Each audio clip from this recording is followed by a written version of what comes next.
jako akawuwo.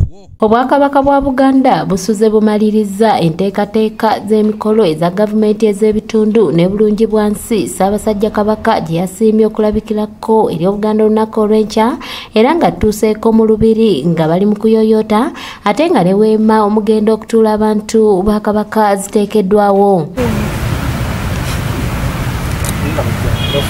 N'abaami ba Kabaka nga bakulembeddwa mu Kago Oweekitiibwa Agnes Nakibirige Ssempa wamu ne Haji Maganda Matovu amyuka Kago wamu n'abamagye bayoyose embuga y'essaza Kyaddondo nga beetegekera okujaguza ameefuga ga Buganda.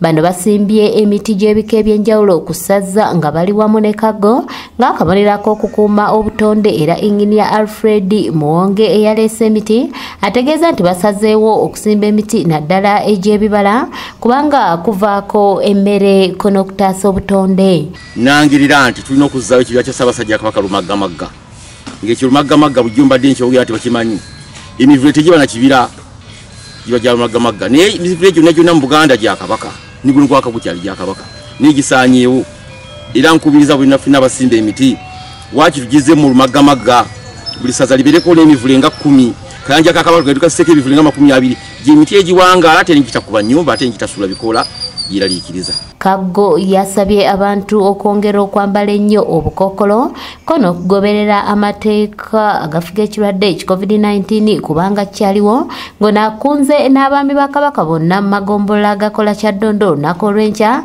ameefuga bagakulize gombolola zaabwe gye banaabeera bategese entimbe okusobola okugoberera ebiragiro by'ekirwadde COVID-19.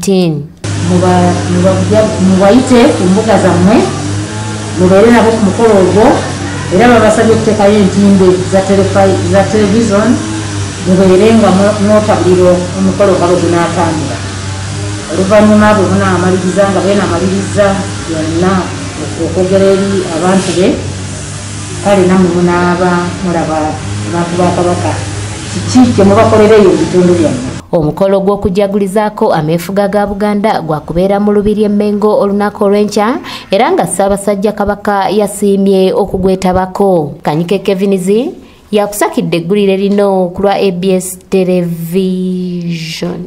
Mujja kufuna ababaka abanaaba bazze mu nkomola zammwe abanaaleeta obubaka okuva ewa Kago